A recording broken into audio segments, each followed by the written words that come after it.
Ba lahat nagbigay sakit sa kanyang katawang mortal na inyo pong anak? Para minsan na. Tanggalin nyo lahat dyan. Lahat kayo, marami kayo dyan. 15 kayo Tanggalin lahat sabay na kayo. Lahat. Ulo. Pababa. Linisin nyo Tanggalin lahat. Tagasang ka ba? Kausapin mo tayo kasi siya. Iba na yan. Kausapin mo. Tagasaan ka ba? Sino mo? Itaas mo yung kamay mo. Bilangan man. Laksan mo para Anong Nuting pangalan banda. mo? Anong pangalan? para kang galit para Anong pangalan mo? Ayun, ganun. JR daw. Wala kayo. JR ba yung pangalan niya? JR, di po. Tatanungin mo kasi tagasan yung JR. Tagasaan yung JR? Malayo? Lugar? Gaano kalayo? Gaano kalayo dito sa lugar na ito? Gano'ng kalayo? Anong ginawa mo sa kanya? Anong ginawa mo? Bata ka pa? Ilang taong ka?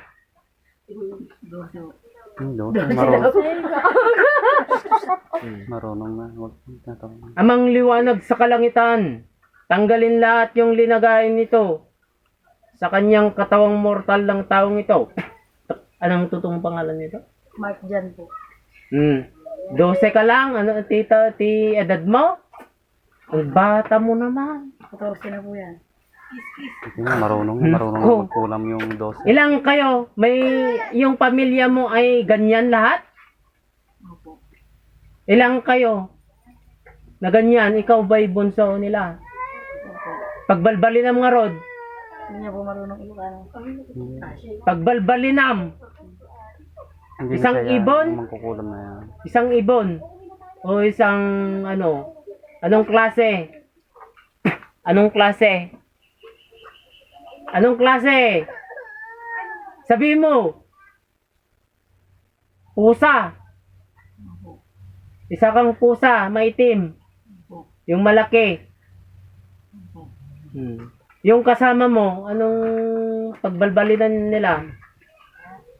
Mga ibon, ganon. Yung pinaka-haryo. Yung haryo. Tatay mo yung haryo.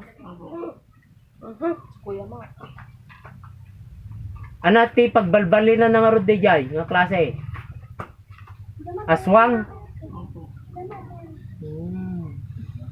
Paano yung ginagambala yung mga tao, inistroyo? Yung tiyan nila, inistro. Kahit nagaano kalayo, iniistro, sinusosop, ganon. Parang, parang Coca-Cola na ginaganon nyo, sinesep-sep, yung dugo.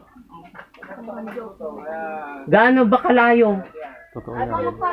Ha?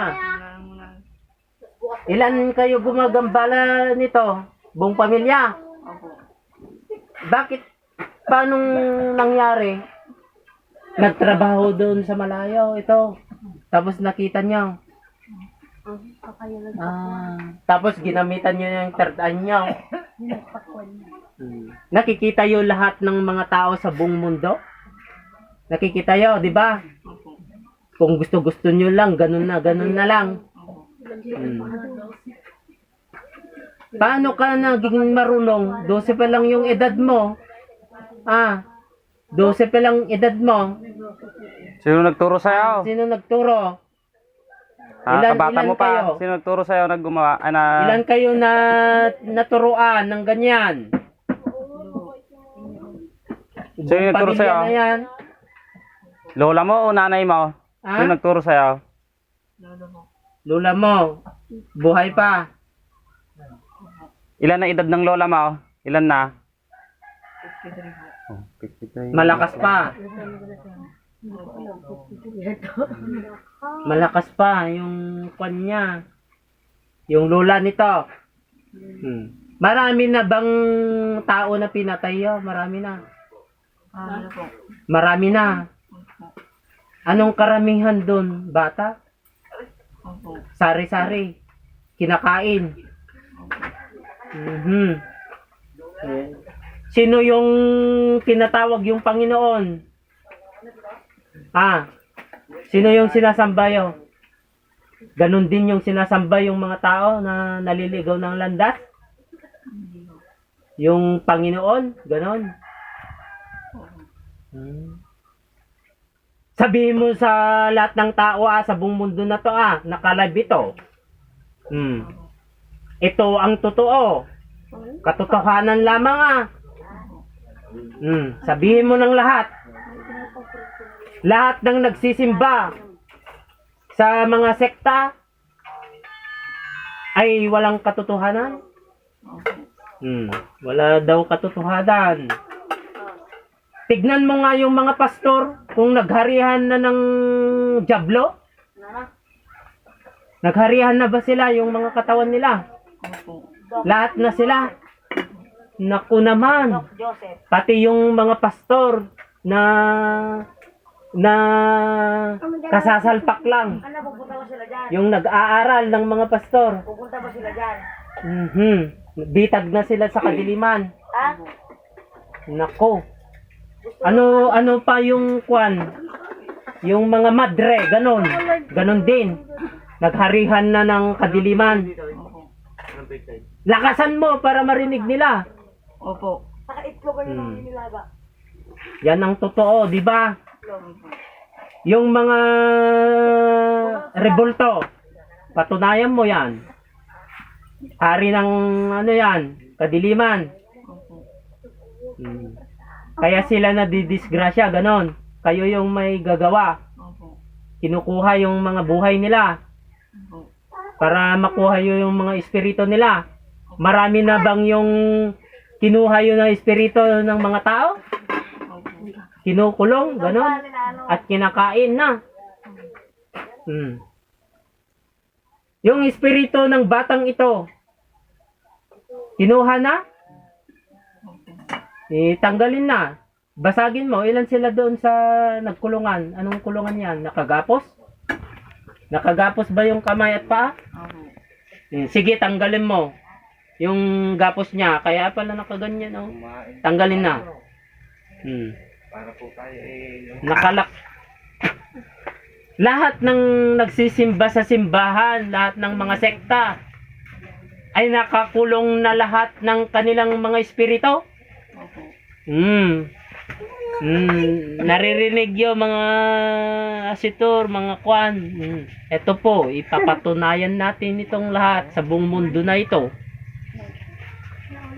Sabihin mo sa kanila na kwan, yung mga nagsisimba sa mga iba-ibang relihiyon na ipatotoo mo ito Opo.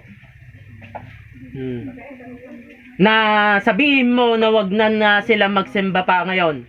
Sabihin mo. Opo. Sabihin mo. Magsalita ka. Magsalita ka.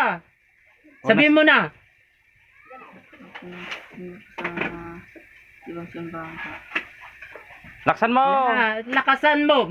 Lakas. Huwag pong masisimba sa mga ibang simbahan. Lahat. Saan lang? Saan lang? Ipangalan mo na lahat ng mga simbahan. Mga Biblia na walang katotohanan, di ba? Yung ginagamit nila. Naririnig yung mga nanonood. Ito po, binibigyan tayo ng amang liwanag sa kalangitan upang ipatunayan ng lahat, upang mabago ng mundo, upang manawag ng lahat ng mga tao ng katotohanan lamang. Alisin na lahat dyan. Yung nilagay mo. Lahat na. Yung kasama nito sa bute na kulungan, ibalik mo yung mga espiritu doon. Yung mga katawan nila na kinuhayo, kinakain. Anong oras ka na narito dito sa tahanan ng tao na to? Anong oras ka pumupunta dito? Stress daw. Hapon? Opo. Tanghali? Anong oras? Opo. Hapon lang. Umaga, ganon. Wala na. Wala po. Hapon lang. Opo. Sinong kasama mo naman na pumupunta dito? Kami Ikaw, po lahat. lahat kayo. Opo. Yung mga kasamahan mo, meron bang nilagyan dito din? Lahat na yung buong bansa, linilibot-libot yung ganon? Opo. Marami yung kinakain. Opo. Ako. May isang lalaki ka? Babae. Babae po. Babae daw. Babae 12. kayo lahat. Opo. Anong pangalan yung babae? Babae. Anong pangalan? Alam mo? Rosalie po. Ha? Rosalie. Rosalie. Rosalie. Ilang edad? 15 po. 15. Ang bata-bata yun talaga. Magkakapatid kayo? Opo. Buong pamilya to. Ilang kayo na pamilya?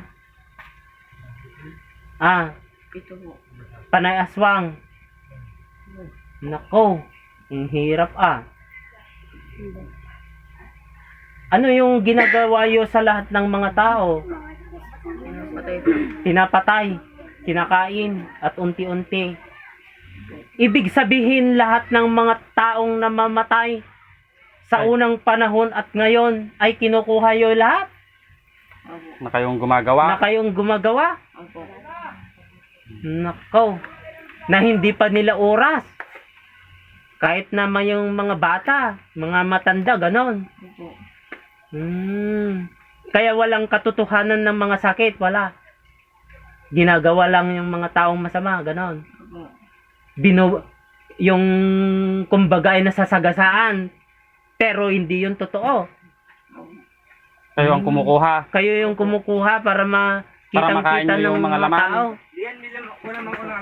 Kaya pala ganon. Ayun o. Pag may na-aksidente pala. Pag may na-aksidente. Yung na-aksidente na walang oras, ganon, kinukuha para mag-rambur-rambulan sila. Pag may na-aksidente pala. Lahat sila na pala yon ay kinukuha ginagawa ninyo. Para kakainin nila yung mga tamang loob. Sino yung nag-uutos sa inyo? Anong pangalan? Ano yung hari nyo? Ay yung kwan? Yung sinasamba nyo na walang langit? Hindi kayo makatinghala sa kalangitan, Opo. Takot kayo. Kung naririnig yun yung magandang kaliwanagan ay takot na kayo. Opo. Dahil yan ay sagrado, magandang kaliwanagan, hindi yo kaya yan ibigkas, Opo. Sige nga, subukan mo nga. Wala na. Amang liwanag sa kalangitan, hindi yo kaya. Hindi yo kayang talagang ibibigkas, Amang Jesus sa kalangitan, bigkasin mo nga. Yung malakas, hindi yo kaya. Hindi yo kaya talagang ibigkas. Lahat ng mga pare, hindi kaya nila yan ibigkas. Nabubulol sila. Dahil naghahari na ng kadiliman sa kanila, Nakikita mo na ba yung tahanan ng amang liwanag sa kalangitan dito sa lupa? Tignan mo doon sa baler. Yun na. Maraming anghel doon, di ba? Opo. Yung loob doon, Opo. Ako din, nakikita mo. Ilang kami dito? Ngayon. Hindi mo kayang tignan. Pero nakikita mo yung katotohanan. Opo. Bakit hindi mo na lang gawin na magbalik loob ka na sa ating Ama sa kalangitan? I-surrender mo Kung magbalik loob ka sa Ama sa kalangitan, papatayin ka nila yung mga magulang mo, ganon? Opo. Ganun pala. Kaya hindi mo kaya magbalik loob kahit gusto mo. Ganon. Di umalis ka na lang doon sa iyong tahanan. Bakit hahanapin ka nila? Ganon. Kaya wala ka din paraan na para magbago. Ganon. Wala. Kundi diyan ka na lang ba? Ano ba ang nais mo? Ano ba yung nais mo para mabuhay muli ng bagong henerasyon na ito? Asa na yung dilatang kinani? Magbagong buhay. Opo. Teka lang. Subukan mo yan para magkita tayo Gawin mo. ang nararapat sa iyo. Iligtas mo yung sarili mo, ha. Kaya kung tayo mo na ng plato din. Subukan mo nga na tawagin ang amang liwanag sa kalangitan. Ang ama, ang liwanag. Dali lang alok Kalangitan. yung master. Kalangitan. At ang kanyang bugtong na anak, ganun mo, sa palad mo. Isang magandang kaliwanagan, Ang magandang kalangitan. amang liwanag sa kalangitan, Amang liwanag sa kalangitan. amang Jesus sa kalangitan, Amang Jesus kalangitan. at sa lahat-lahat